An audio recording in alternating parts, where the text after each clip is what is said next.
আবারও হিলি স্থলবন্দর দিয়ে চাল আমদানি শুরু হয়েছে। দেশের বাজার স্বাভাবিক রাখতে প্রায় ৪ মাস বন্ধের পর দিনাজপুরের হিলি স্থলবন্দর দিয়ে ভারত থেকে আবারও চাল আমদানি শুরু হয়েছে। আজ মঙ্গলবার বিকেলে চাল বোঝাই ৩টি ভারতীয় ট্রাক বাংলাদেশে প্রবেশের মধ্য দিয়ে এই আমদানি শুরু হয়।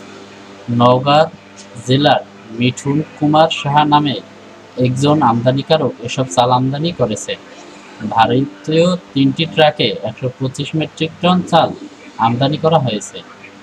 মঙ্গলবার ১২ আগস্ট বিকেলে বিষয়টি নিশ্চিত করেছেন হিলি স্থলবন্দর উদ্ভিদ সংঘনিরোধ উপসহকারী কর্মকর্তা ইউসুফ আলী।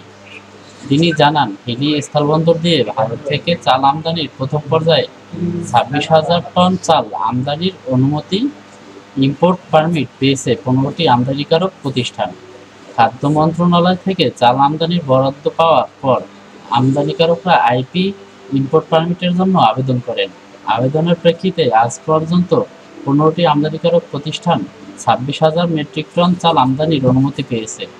উদ্ভিদ সংঘনিরোধ অফিসের তথ্য অনুযায়ী ডায়মন্ড এন্টারপ্রাইজ ৩,০০০, পার্সি ইন্টারন্যাশনাল ১,০০০, হিলি ইমপ্রেস ১,০০০, মিফা ইন্টারন্যাশনাল ১,০০০, সায়রাম ইন্টারন্যাশনাল ৪,০০০, পারমিতা এন্টারপ্রাইজ ৫০০ টন সহ আরও বেশ কিছু আমদানিকারক চাল আমদানির অনুমতি পেয়েছে। কাস্টম সূত্রে জানা যায়, চলতি বছরের ১৫ এপ্রিল সর্বশেষ ভারত থেকে চাল আমদানি হয়েছে। এই বন্দর দিয়ে প্রায় ৪ মাস পর আজ আবারও ভারত থেকে চাল আমদানি শুরু হয়েছে।